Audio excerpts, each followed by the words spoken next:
예, 예레미야 43장. 그간의 스토리를 우리가 잘 알고 있기 때문에 이제 드디어 오늘은 이들이 자신들이 뜻하던 대로 하나님의 말씀에 불순종해서 그대로 기다리고 유다에서 살면 하나님께서 바벨론 사람들을 보내주셔서 그렇죠? 잘 돌봐주실 것이다. 그리고 전혀 어려움이 없을 것이다. 그렇게 얘기를 하셨는데도 불구하고 기어이 이집트로 내려가게 됐습니다. 그 내용을 우리 한번 좀 살펴보려고 합니다. 예레미야 43장. 그리고 이러한 일이 있었으니 예레미야가 온 백성에게 주 그들의 하나님의 모든 말씀들을 전하기를 끝마쳤더라. 그것들을 위해 주 그들의 하나님께서 그들에게 그를 보내셨던 것이니 바로 이 모든 말씀들이라. 이 말씀을 전하라고 말씀의 사역자인 예레미야를 보내서 하나님의 말씀을 여러 번에 걸쳐서 다양하게 선포했는데도 불구하고 어떤 반응이 나왔는가? 2절.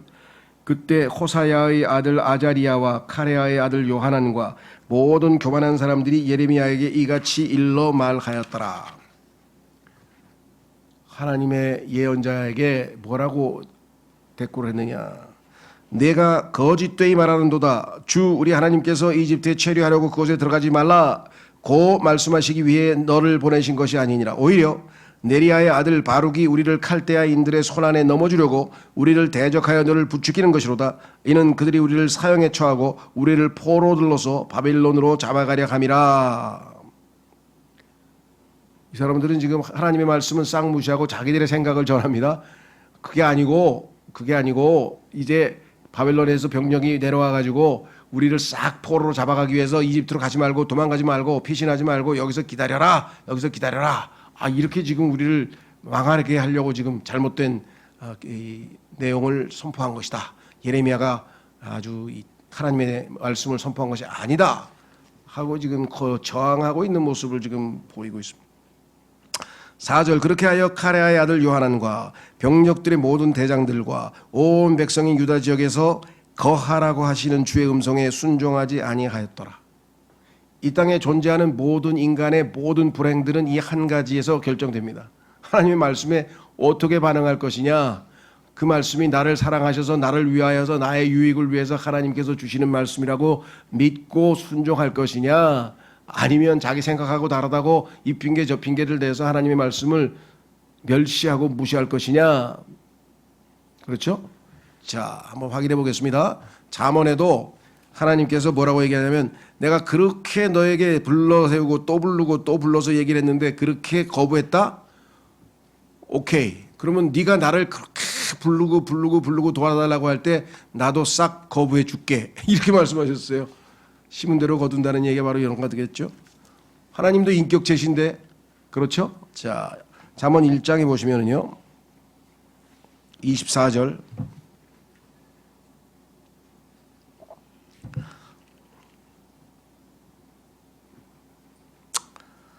예. 23절서부터 보겠습니다. 나의 책망을 듣고 너희는 돌이키라. 보라, 내가 나의 영을 너희에게 쏟아붓겠으며 내가 나의 말들을 너희에게 알려주겠노라. 돌이킨다는 회개잖아요. 회개만 하면 이렇게 복을 주겠다 이렇게 얘기를 했어요. 이는 내가 계속 너희를 불러왔으나 너희가 거부하였기 때문이라. 내가 나의 손을 뻗었는데도 유념하는 사람이 아무도 없었도다. 오히려 너희는 나의 모든 조언을 무가치하게 여겼고 나의 책망을 전혀 원하지 아니하였으니 나 역시 너희의 재난의 때에 비웃겠노라. 너희의 두려움이 이를 때 내가 조롱하겠노라. 곧 너희가 두려워하는 것이 황량함같이 임하고 너희의 멸망이 한 회오리바람같이 임하는 때요 괴로움과 극심한 고통이 너희 위에 임하는 때라. 그때 그들이 나를 부를 것이나 내가 대답하지 아니하겠노라. 그들이 일찍 나를 찾을 것이나 그들은 나를 발견하지 못하리라. 이는 그들이 지식을 증오하였고 주를 두려워하는 것을 선택하지 아니하였기 때문이라. 그들은 나의 조언을 전혀 원하지 아니하였도다. 그들은 나의 모든 책망을 멸시하였도다. 그러므로 그들은 자기 자신들의 길에서 난 열매를 먹을 것이요 자기 자신들의 계책들로 채워지리라. 이는 우매한 자들의 돌이켜 떠남이 그들을 살해할 것이요 어리석은 자들의 번영이 그들을 멸할 것이기 때문이라. 그러나 누구나 나에게 경청하는 자는 안전하게 거할 것이요 악의 두려움으로부터 벗어나 평온하리라. 자, 이스라엘 백성들은 결국은 잘못된 선택을 했네요. 그렇죠? 예. 자, 그래서 지금 5절. 그러나 카레아의 아들 요하난과 병력들의 모든 제장들이 유다의 모든 남은 자들을 데려갔으니 곧 그 남은 자들은 그들이 그리로 내몰린 모든 민족들에서 귀환하게 된 자들로서 유다 지역에서 거하려고 한 자들이니 곧 남자들과 여자들과 아이들과 왕의 딸들이요 샤판의 자손이자 아이캄의 아들인 그달리아의 곁에 경호대장 느부자라단이 남겨둔 모든 개인들과 예언자 예레미야와 네리야와 아들 바룩이라. 그러니까 하여간 유대에 있는 모든 종류의 사람들이 다 이제 한꺼번에 이집트로 내려가게 됩니다. 7절. 그렇게 하여 그들이 이집트 지역으로 들어왔더라. 이는 그들이 주의 음성에 순종하지 아니하였기 때문이라. 그러므로 그들은 타파네스까지 왔더라. 타파네스라고 하는 이집트의 아마 수도였던 것 같아요. 도시 이름 같은데요. 자, 어쨌거나 하나님을 어겼죠. 예, 제가 앞으로 좀 이렇게 정리했었습니다. 앞부분에 예레미야가 교재를 보시면 예언했던 모든 것이 그대로 이루어졌는데도 사람들은 그를 거짓 예언자라고 불렀습니다. 일단 주님께 불순종하기로 마음을 먹으면 하나님의 진리를 거부하기 위한 핑계들은 어디서든 찾을 수 있죠. 이 핑계 저 핑계 대면서 얼마든지 바룩과 예레미야의 입장에서는 이 오만한 자들의 비방을 견딘다는 것은 매우 고통스러웠을 것입니다. 왜냐하면 이 두 사람은 이 자들을 오랫동안 도와주었기 때문입니다. 계속해서 충고하고 계속해서 도와주고 계속해서 얘기를 여러 번 했었는데도 불구하고 그렇죠.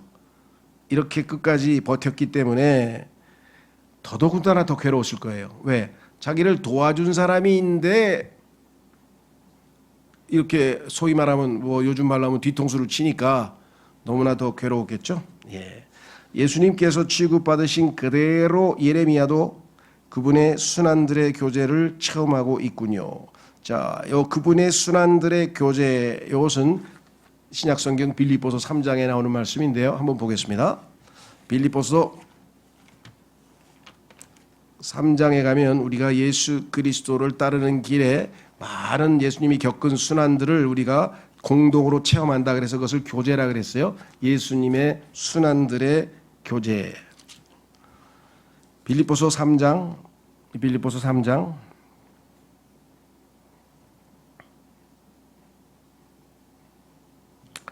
10절 빌립보서 3장 10절 내가 그분의 죽으심에 일치되어 그분과 그분의 부활의 권능과 그분의 순환들의 교제를 알고자 함이니 어떤 방식으로든 내가 죽은 자들의 부활에 도달하려는 것이라. 내가 이미 도달한 것처럼 하지 않았으며 이미 완전한 것처럼 하지도 않았느니라. 다만 내가 그것을 붙잡을 수만 있다면 그것을 위하여 내가 그리스도 예수께 붙잡혀 있으므로 나 또한 뒤따라 가노라. 그렇죠? 자, 그래서 지금 여기에 보면 순환들의 교제를 알고자 함이라 이렇게 나와 있습니다. 그래서 예수 그리스도의 고난 당하신 그 방식과 예레미야가 고난 당한 방식은 똑같다. 왜? 하나님의 말씀에 대한 불순종으로 인해서 이와 같은 불복종이 일어났게 되겠죠. 자, 그래서 다시 우리는 예레미야로 돌아오겠습니다. 예레미야. 자, 이제 8절서부터 이집트에 와서 그러면 어떤 일이 벌어졌는가 한번 보겠습니다. 8절서부터 43장 8절서부터 그때 타파네스에서 주의 말씀이 예레미야에게 임하였으니 이같이 말씀하셨느니라. 이제 불순종한 자들에게 다시금 예언자를 통해서 하나님께서 자신의 말씀을 선포하는 장면이네요. 9절 유다 사람들의 목전에서 너의 손에 커다란 돌들을 취하고 벽돌 가마 안에 진흙 속에다 그것들을 숨기라. 그 벽돌 가마는 타파네스에 있는 파라오의 집 출입구에 있느니라. 그리고 그들에게 이같이 말하라. 만군의 주 이스라엘의 하나님이 이같이 말하노라. 보라, 내가 사람을 보내서 나의 종 바벨론 왕 네부카드네자르를 데려오겠으니 내가 숨긴 이 돌들 위에 그의 보좌를 세우겠노라. 그리하면 그가 그것들 위에 자기 왕실 막사를 펼치리라. 하나님께서 어떤 방식으로 보복을 하실 것인지 심판하실 것인지 그 방식을 설명하는데요. 정말 뭐라고 할까요? 이게 아주 참 신기한 우리 좀 독특한 방식이죠. 예. 그러니까 하나님께서 하실 때의 여러 가지 그 교육 방식을 보면 정말 벌거벗고 뭐 왼쪽으로 몇십 번 돌고 왼쪽으로 오른쪽으로 돌다가 또 어떻게 하라 이렇게 하면서 일종의 뭐랄까 이 연극을 통해서 사람들에게 이런 일들이 그대로 일어날 것인가 이렇게 해서 몇 번에 걸쳐서 그런 역할을 한 구약의 예언자들이 있었는데 예레미야도 지금 비슷한 방식으로 돌을 가져다가 파라오의 집안 입구에 있는 거기다가 묻어놓으면은 느부갓네살이 쳐들어와 가지고 다 이집트를 멸망시키고 그 자리 그 자리에다가 왕자를 놓고 거기서 통치하게 될 것이다. 이렇게 너무나 아주 뭐랄까요 실감나게 구체적으로 말씀을 하셨어요. 11절 그런즉 그가 올 때면 그는 이집트 지역을 쳐서 죽음에 적합한 부류는 죽음으로 포로 생활에 적합한 부류는 포로 생활로 칼에 적합한 부류는 칼로 넘기리라. 하나님께서는 아주 뭐라고 표현하시면 모든 사람의 영적 상태를 정확하게 다 판단하시고 그 영적 상태에 부합되는 합당한 징벌을 내리시겠다. 조금도 불공평하지 않고 그렇죠. 언젠가 어디입니까? 미국의 어느 지역의 그 이름이 아마 파나마라고 하는 지역이 있는데 원래 나라 이름에 파나마도 있지만 하여간 그 어떤 파나마라고 하는 플로리다였던 지역이 하나 있었는데 거기서 이제 복음을 전하던 사람이 복음을 전하는 얘기를 듣다가 그렇죠? 옆에 있던 사람이 갑자기 질문이 하나 있다. 뭐냐 그러니까 지금 당신이 전한 그 복음을 지금 이 사람이 듣고 방금 전에 당신 따라서 영접 기도를 하고 예수님을 영접을 해서 믿으니까 당신이 이제 구원 받았습니다. 이제 당신은 죽어서 하늘나라에 갈 것입니다. 이 땅에서 이제 주님을 잘 섬기십시오. 이렇게 얘기하는 걸 들었는데 당신 이 사람이 누군지 알아? 글쎄요, 잘 모릅니다. 이 사람은 우리 집 옆집에 사는 이웃 사람이야. 내 20년을 같이 살았어. 인간 쓰레기야. 기레기. 근데 그 사람이 5분도 안 돼가지고 당신 얘기를 듣고 예수님을 믿고 뭐 어째? 하늘나라를 간다고? 뭐가 어쩌다고? 그러면 나는 이 인간 기레기하고는 상대가 안 되도록 도덕적으로 깨끗하고 진짜 모범시민으로 살아서 떨어도 먼지도 안 날 사람인데 그러면 나는 예수님을 믿지 않았다는 단 한 가지의 이유로 그렇게 깨끗하게 살았던 나는 지옥에 간다 이 말씀이죠. 그러니까 안타깝게도 그렇습니다. 그러니까 이 사람이 화가 나가지고 그런 게 어디 있냐고 그냥 막 항변을 하는 거예요. 그래서 문제는 하나님께 달려 있습니다. 하나님이 정하신 규칙입니다.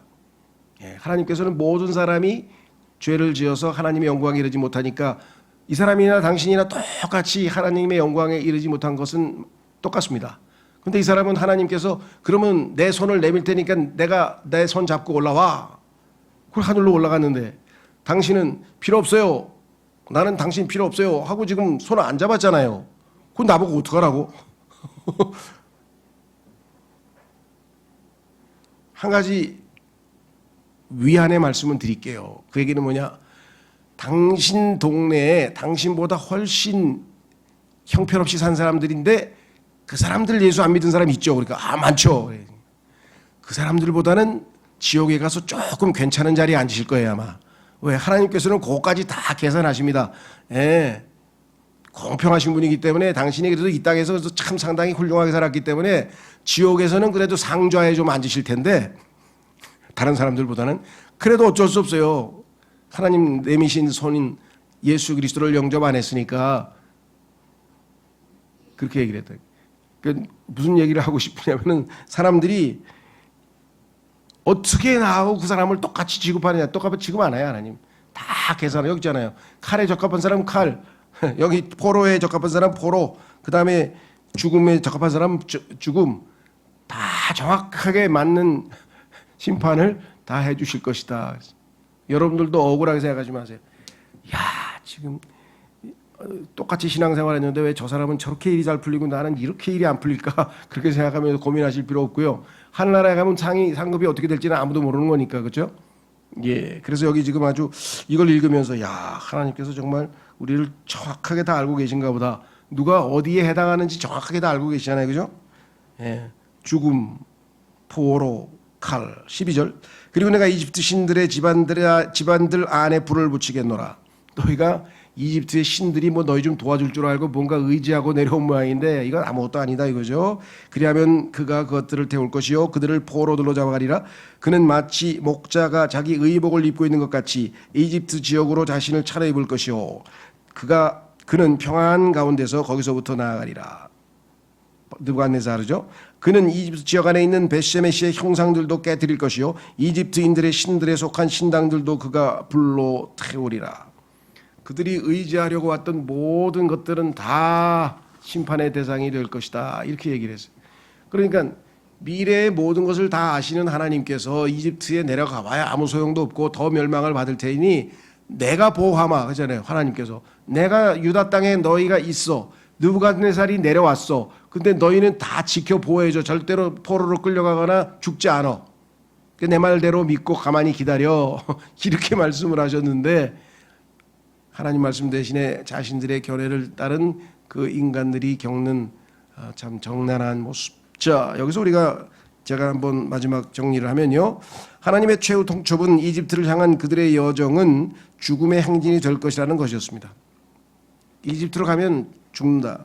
우리에게 유일하게 안전한 곳은 하나님의 뜻입니다. 유다에서 이집트로 도망쳐 와도 바벨론 군대는 뒤쫓아와서 그들을 멸할 것입니다. 도망친다고 문제가 해결되지는 않는 법이죠. 그렇죠? 자, 여기서 이제 좀 우리가 한 가지 짚고 넘어갈 것은 무엇인가 하니 이집트라고 하는 단어인데요. 이집트. 성경에서 이집트를 이렇게 많이 언급하기 전에는 저는 이집트에 대해서 아무런 관심이 없었어요. 뭐 이집트라는 나라가 있나 보다 뭐 이런. 근데 하도 성경에서 이집트 얘기를 많이 하니까 그렇죠. 보니까 그 이집트가 그렇게 어마어마한 나라더라고요. 왜 아시다시피 이집트 문명 세계 3대 문명 그렇죠. 그다음에 그 소위 말하면 메소포타미아 문명, 그다음에 황하 문명, 뭐 인더스 문명에서 있을 때 이집트가 뭐 하여간 세계 최고의 문명 국가로서 아주 이 한 시대를 좌지우지했던 그런 나라라는 것을 우리가 알고 그래서 그들이 남겨놓은 그런 많은 그 뭐랍니까 유물들이나 이런 것들은 뭐 전 세계 어디에 가서도 이렇게 막 뭐랄까 이게 이렇게 사람들한테 많은 관심을 받고 있죠. 대영 제국에서는 뭐 어마어마한 유물들을 다 가져다가 거기다 다 설치해 놓고 그러고 있는 것을 우리가 보게 됩니다. 어쨌거나 이 이집트라고 하는 말은 우리는 성경에서 이제 여러 번 봤기 때문에 이집트는 세상을 예표한다. 뭐 이걸 금방 모르는 바는 아니죠. 그래서 거기에 대해서 한번 좀 정리해 보고 가겠습니다.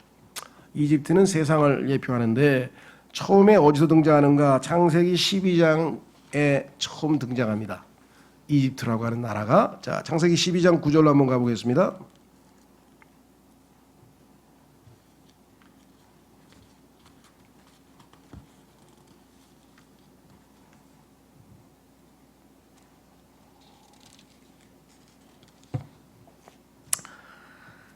아브라함이 하나님께 순종해서 저 멀리 고향 땅에서 이제 하란을 거쳐서 다시 한번 또 순종을 해서 이제 강을 건넜습니다. 그래서 그 강을 건넜다라고 하는 그 단어가 히브리란 뜻이에요. 히브리 민족이라고 하는 것은 뭐냐면 아브라함 자신들의 조상이 하나님께 순종하기 위해서 강을 건넌 민족이다 그런 뜻이에요. 그래서 유프라테스 강을 건너고 티그리스 강을 건너고 강을 건넜다는 얘기는 고향을 버리고 그렇죠. 뭔가 방랑자가 순례자의 길을 택했다 이 말이 아니겠습니까? 그렇죠. 그 상당히 의미심장한 표현인데 그래서 히브리라고 하는 단어란 말은 바로 그런 의미인데요. 자, 그랬는데 와서 뭔가 좋은 일이 좀 있어야 되는데 조금 있다가 보니까 기근이 닥쳤어요. 근데 요즘도 우리가 요즘은 뭐 그래도 하도 풍요롭다 보니까 뭐 굶는 사람은 거의 없잖아요, 그죠? 예. 그런데 이 당시에는 그렇게 식량 사정이 녹록한 게 아니다 보니까 기근이 한번 닥치면은 정말 뭐 엄청난 파장이 일어나죠. 예. 그래서 아브라함이 이제 두려운 거예요. 그 많은 식구들을 데리고 왔는데 그 많은 식구들이 거기서 다 잘못하면 굶어 죽게 생겼죠. 그때 아브라함은 시험에 든 거예요. 하나님께서 머물라고 한 곳에 머물지 않고 궁리를 하다가 남쪽을 향해서, 즉 이집트를 향해서 이제 내려가게 됩니다. 여기서부터 이제 정말 많은 문제가 발생했죠. 자, 창세기 12장 9절. 이후에 아브라함이 여정을 떠나 남쪽을 향하여 계속해서 갔더라. 그런데 그 지역 가운데 기근이 있었더라. 그리하여 아브라함이 이집트로 내려가 거기에 체류하고자 하였으니 그 지역 가운데 기근이 참혹하였기 때문이라. 그러고 나서 이러한 일이 있었으니 그가 이집트에 들어가려고 가까이 이르렀을 때, 자, 지금 남의 나라에 지금 들어갑니다. 유목민이. 이건 완전히 지금 나그네인데요. 환영받지 못할 상황이죠, 지금. 이건 뭐 얻어먹으러 가는 거니까. 그런데 그가 자기 아내 사레에게 이같이 말하였더라. 이제 보라, 당신은 보기에 어여쁜 여자임을 내가 아노라. 뭐 나이로 보면은 뭐 60 몇 세 뭐 이렇게 얘기하는데 실제적으로 당시에 수명이 길었기 때문에 뭐 누가 계산했는지 모르겠어요. 약 37세 정도의 오늘날로 치면 그랬을 것이다. 뭐 이렇게 추정을 하더라고요. 어쨌거나 하여간 뭐 성경에 어여쁜 여자라고 써 있으니까 우리는 인정을 하고, 그러므로 이러한 일이 있으리니 이집트인들이 당신을 보면 그들이 이 여자는 그의 아내라 하고 말하리라. 그러면서 그들은 나를 죽일 것이나 그들이 당신은 살려두리라. 뭐 이런 일들이 뭐 예전에는 자주 있었고 요즘에는 좀 기묘한, 아주 교묘한 방법으로 이런 일들을 벌이지만은요. 어쨌거나 그 이집트 역사 기록에 보면 이집트 사람들은 피부가 좀 까무잡잡합니다. 그리고 이 당시에 시리아 출신의 유대인들은 피부가 좀 하얘요. 그래서 그 소위 말하면 선호도가 높아. 꼭 뭐 유색 인종 뭐 그런 인종 차별과는 달리 호기심이라는 게 있잖아요. 자기하고 뭔가 다른 것에 대한 호기심이 있잖아요. 예. 그래서 아브라함이 이쪽 문화권에 가면은 이게 또 우리 사라가 또 이렇게 예쁘다고 큰일 난데 어떡하나 나름대로 고민하다가 이제 우리가 볼 때는 이거 뭐 이런 사람이 어떻게 믿음의 조상이야 하고 할 정도의 수준 낮은 그런 작전을 썼는데요. 예. 그게 인간의 모습이죠. 아무리 하나님의 친구라고 불리웠던 그러한 존재라도 인간은 인간이니까.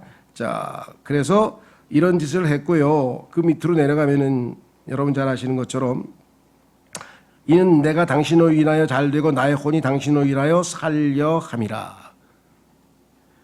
그러고 나서 이러한 일이 있었으니 아브라함이 이집트로 들어갔을 때 이집트인들이 그 여자를 보았는데 그녀가 몹시 어여뻤더라. 파라오의 통치자들도 그녀를 보았으며 파라오 앞에서 그녀를 칭찬하였더라.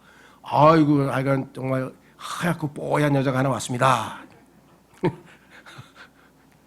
그리하여 그 여자가 파라오의 집안으로 인도되었더라. 아마 에스더처럼 이제 그 후궁으로 이제 이 왕을 모시기 위해서 아마 몇 개월 동안 뭐 목욕 단장하고 그냥 또 뭐 그런 준비 과정이 있었을 거 아니에요, 그죠? 아마 그래서 이제 들어간 것 같아요. 그러자 그가 그녀로 인하여 아브라함을 잘 대화했더라. 덕은 많이 봤어요. 그리하여 아브라함이 양들과 소들과 순하기들과 남종들과 여성들과 암나기들과 낙타들을 얻었더라. 이에 주께서 엄청난 재앙들로 파라오와 그의 집에 재앙을 내리셨으니 남의 아내인데 아브라함의 아내 사레로 인한 까닭이더라. 그러자 파라오가 아브라함을 보고 이같이 말하였더라. 이게 정말 얼마나 뭐라 그럴까요? 굴욕적인 순간입니까? 이방인들에게 하나님의 백성이 지금 구중을 듣고 있어요. 뭐라 그랬습니까? 내가 나에게 한 일이 무엇이냐? 어찌하여 너는 그녀가 너의 아내라는 것을 나에게 알리지 아니하였느냐? 너 왜 나한테 거짓말했어? 이렇게 된 거잖아요, 그죠? 뭐 하나님의 자녀가 선한 행위로 의로운 행위로 하나님께 영광 돌리라고 했는데 이건 거짓말을 해가지고 하나님의 백성이 지금 세상 사람들은 지금 욕 먹고 있는 중이에요, 지금. 어찌하여 너는 말하기를 그녀는 나의 누이라 하였느냐? 그렇게 해서 내가 그녀를 나에게로 데려와 아내로 삼을 뻔하였노라. 그러므로 이제 너의 아내를 보라. 그녀를 데리고 너의 길을 가라. 그리고 파라오가 자기 사람들에게 그에 관하여 명령하였더라. 이에 그들이 그를 그의 아내와 그의 소유한 모든 것과 함께 내보냈더라. 와, 이렇게 젠틀맨이 있나? 하나님을 엄청 무서워하긴 무서워했나 보네, 그죠? 그래도 종교심이 강한 사람이라서 야, 이게 신이 노하면 난 죽는다. 그렇게 왕에서 쫓겨날 수도 있고 그러니까 아마 그냥 엄벌을 취하겠다 이렇게 해가지고 도와준 사건이 있었습니다. 하여간 여기서부터 시작해가지고 이집트는 항상 골치 아픈 이야기가 성경에 뭐 한두 개가 아닌데요, 그렇죠? 자, 그래서 성경에 보면은 믿음으로 행하지 아니한 아브라함은 결국은 육신적으로 행동하고 그 육신은 죄를 불러왔고 결국은 세상으로 내려간 그 대가를 톡톡히 치르고 다행히 아브라함은 거기에 그대로 머물러서 있지 않고 성경에 따르면 대만은 이 현 세상을 사랑해서 떠나갔다. 근데 돌아왔다는 얘기 없잖아요. 그렇죠? 근데 이집트에서 남쪽에서 다시 올라왔다고, 그래도 아브라함은 올라왔다고 회개하고 돌아왔다고 성경에 써 있어요. 얼마나 다행인지 모르겠습니다. 그렇죠? 그래서 그 회개한 아브라함에게 하나님께서 다시 그들을 올바르게 선히 인도하고 계신 것을 우리가 성경에서 보게 됩니다. 신명기 4장 20절에 보면은 이 이집트의 별명, 이집트를 칭하는 별칭이 있어요. 그게 뭐냐? 성경에 보니까 철용광로라 그랬어요. 철용광로. 근데 용광로란 단어는 나중에 보면 이게 불 팔팔 끓는 그 불이 타오르는 것이잖아요. 이게 지옥불과 연관이 있습니다. 그래서 열왕기상에도 그렇고 성경에서 이집트 곧 철용광로란 표현이 세 번에 걸쳐서 나옵니다. 뿐만 아니라 성경에 보면은 이 이집트를 종들의 집이라 그랬어요. 우리는 마귀의 종자. 그래서 이집트가 세상을 예표하면 파라오는 당연히 사탄이죠. 그렇죠? 그래서 종들의 집, 이집트를 성경에서 종들의 집이라고 미가서 6장 4절에 말씀을 하셨습니다. 그래서 성경에서 하나님의 백성을 뭐라고 부르냐면 이집트에서 나온 자들 이렇게 되어 있어요. 갈라디아서 1장 4절 보십시오. 이집트에서 나온 자들, 그게 누구냐? 우리예요. 우리는 이집트로부터, 세상으로부터 구출된 자들이라고 성경에 이야기했네요. 예수님을 믿는 순간 세상으로부터 구출되었다. 갈라디아서 1장 4절. 갈라디아서 1장 4절. 그분께서는 우리의 죄들로 인하여 자신을 주셨으니 하나님 곧 우리 아버지의 뜻에 따라 우리를 이 악한 현 세상에서 구해내려 하심이라. 여기 구해낸다라고 하는 단어가, 이 단어의 그 뉘앙스가 deliver란 말은 어디서부터 구출해낸다는 뉘앙스가 좀 있어요. 그러니까 뭐 구해낸다 같은 말이죠. 구해낸다라고 성경이 분명하게 말씀을 하고 있죠. 그리고 학개서에도 보면은 너희가 이집트에서 나갔을 때, 그러니까 이집트에서 나가는 것, 그것을 하나님의 백성이 되기 위한 조건으로 성경이 말씀을 했거든요. 그러니까 이집트가 나왔을 때는 거의 다 부정적으로 나옵니다. 예외적으로 마지막에 한두 군데 예외가 있는데 그건 뭐 기회 있을 때 한번 보고요. 그래서 이집트는 성경에서 세상을 예표하고 있고, 그 다음에 사탄은 이집트의 황제인 파라오는 사탄을 예표하고 있고, 그렇죠? 자, 그래서 성경에서도 세상에 대해서 우리가 취할 태도, 마지막 한 권 찾아보겠습니다. 성경에서 아주 강력하게 말씀하고 있는 내용이 요한 1서 2장에 보면 나오죠. 요한 1서 2장.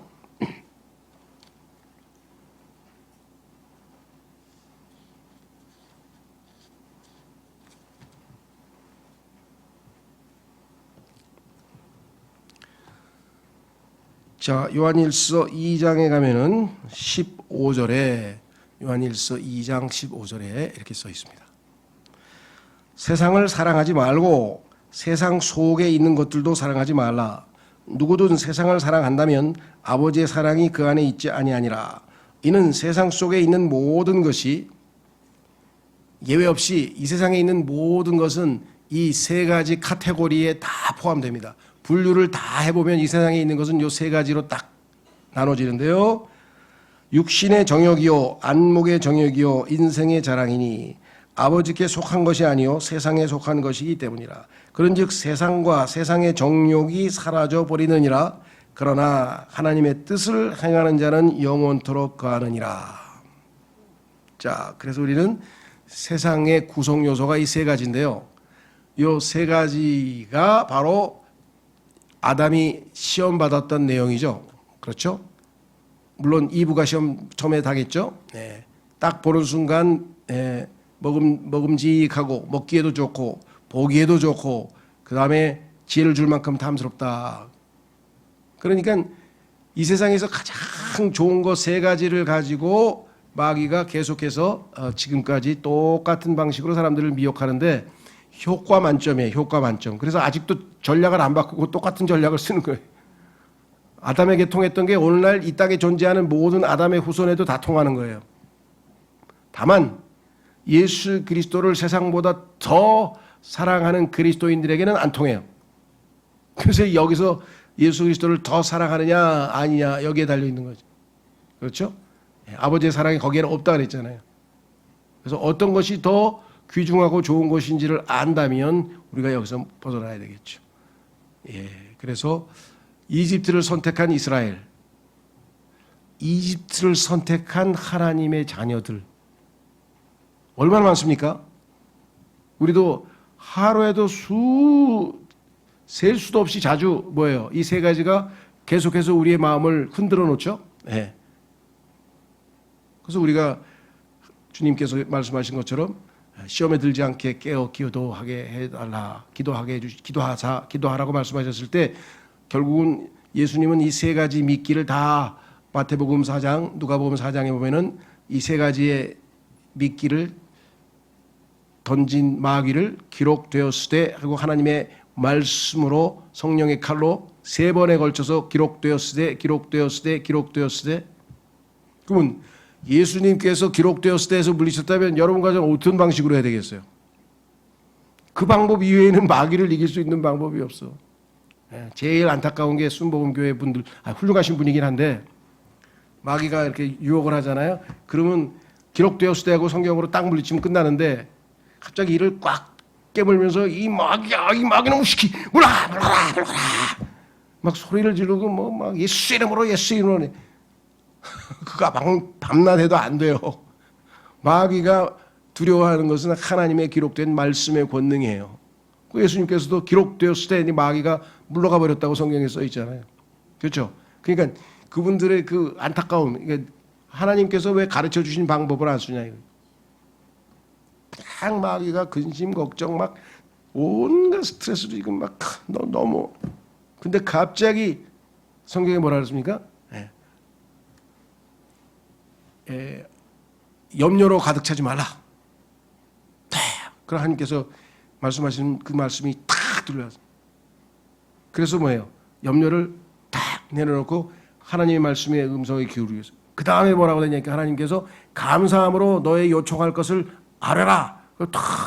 그래서 지금 제가 이 걱정이 있고 한 30개 돼. 30개 다 얘기해서 이런 걱정이 있고 이런 걱정, 이런 근심이 있고 이런 일이 벌어질까 봐 걱정이고 이런 다 아뢰었어요. 그랬더니 뭐예요? 약속하신 대로 하나님의 평강이 우리의 마음과 생각을 지키셔서 갑자기 내 안에 하나님께서 책임지신다 그랬으니까 하는 순간에 평안함이 임한 것이요. 그렇죠? 그러니까 하나님의 말씀을 믿는 자들에게는 그 말씀이 효과적으로 역사한다. 효과가 나타났잖아요.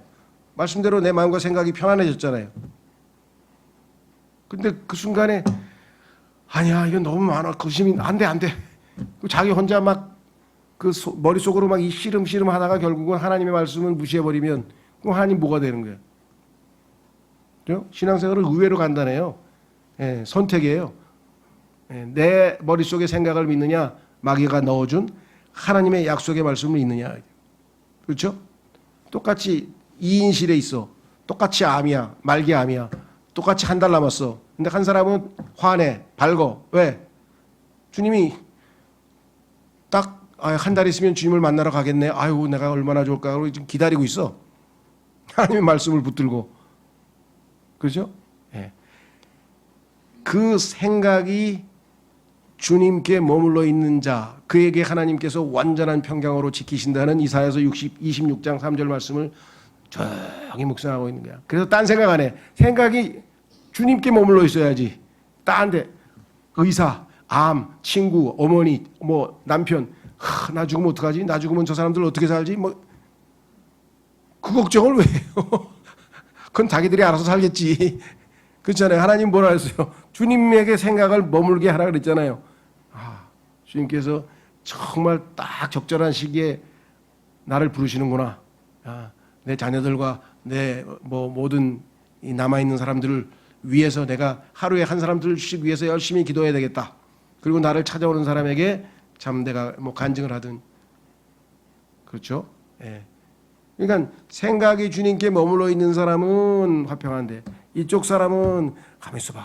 이거 먹으면 안 된다.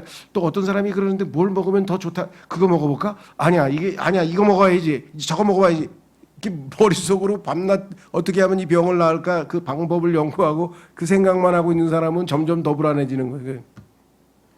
예, 그래서 오늘 이 두와 관련지어서 우리도 한번 스스로를 돌이켜보는 시간을 가졌으면 좋겠습니다.